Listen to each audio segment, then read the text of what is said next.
et c'est un peu à la même période que j'ai commencé à rencontrer tous les acteurs que j'avais repérés dans les films de Jean-Pierre Mocky. Puisque à cette époque, j'avais une idée en tête qui était d'écrire un livre sur Jean-Pierre Mocky à travers ses comédiens.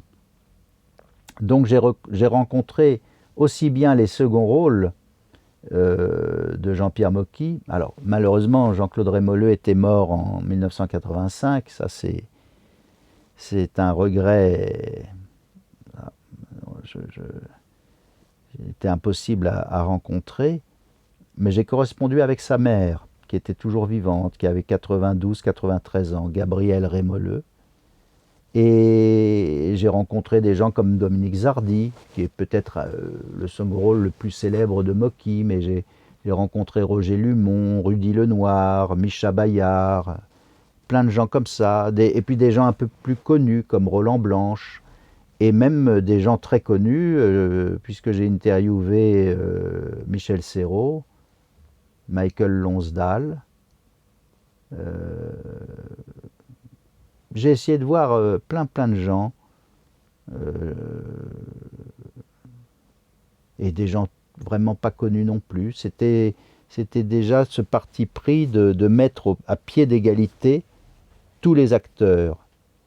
En fait, ce n'était pas un livre sur les acteurs, c'était un livre sur l'esthétique de Jean-Pierre Mocky, comment il se sert des comédiens, ou des visages, ou des corps qui viennent de partout, comment il s'en sert pour son cinéma. C'était ça l'objectif du livre. Un livre qui n'a abouti à rien, enfin, qui n'a jamais été fait, et qui m'a permis de rencontrer Mocky. Mocky, qui m'a immédiatement alpagué dans ses films.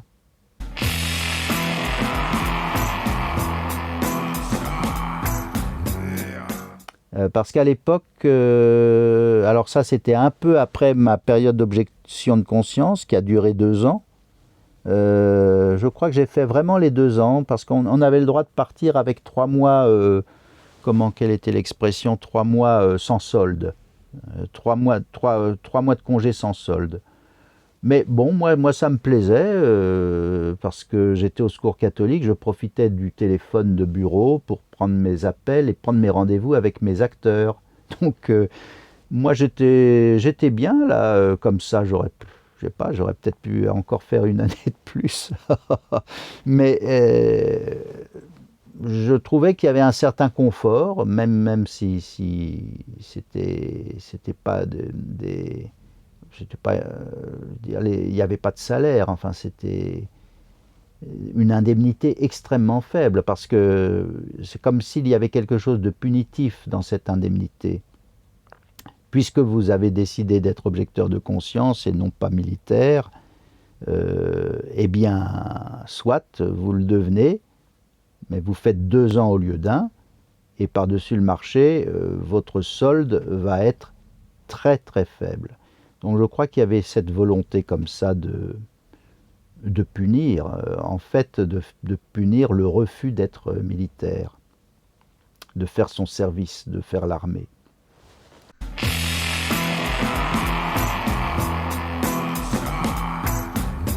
Et donc après, je continue mon projet de livre et je prends des cours d'art dramatique aussi. Et comme Mocky me rencontre, comme il a un esprit très vif et qu'il voit toujours tout de suite son intérêt, il était en train de préparer un film avec peu d'argent, et il me dit, mais alors, puisque vous êtes dans un cours d'art dramatique, peut-être que vous pourriez avoir des figurants gratuits. Et c'est comme ça que j'ai commencé à travailler pour Mocky. Et Mocky, d'ailleurs, peut-être qu'il, je ne sais pas s'il le pensait vraiment, mais il m'a tout de suite engagé dans son bestiaire à faire des petits rôles, puisqu'il savait que ma passion c'était de jouer.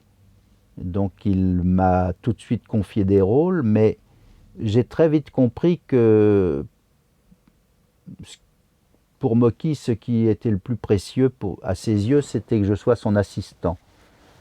Et après tout, ma foi, c'était pas plus mal, puisque il valait mieux être assistant sur un tournage et de faire tout le tournage que d'avoir un petit rôle d'une journée ou deux, et puis de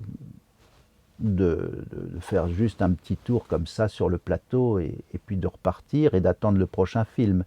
Là, en étant assistant, surtout quand on a 24 ou 25 ans, on a la possibilité là d'être immergé comme ça dans le cinéma, de voir un cinéaste qu'on admire, de le voir au travail, et puis de rencontrer des gens, et je crois que c'était vraiment, ça c'était une école fabuleuse, puisque en plus ça a duré plusieurs années, avec évidemment, parce que Mocky était un caractériel et une personnalité quand même assez complexe et extravagante. Disons extravagante plutôt que caractérielle, c'est plus sympathique.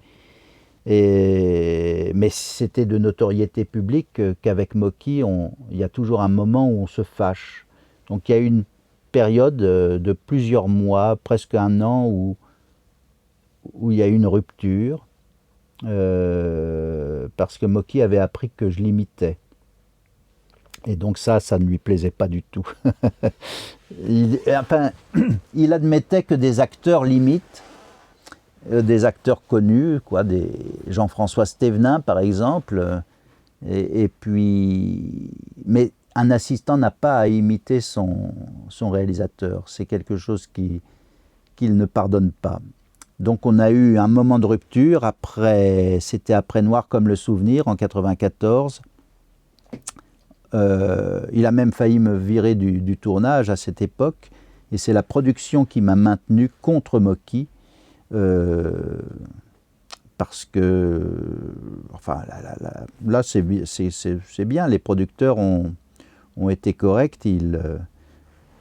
C'était bizarre, j'étais censé être son assistant, son deuxième assistant, et en fait on ne se parlait pas pendant le tournage. Un peu comme Alain Delon et Robin Davis.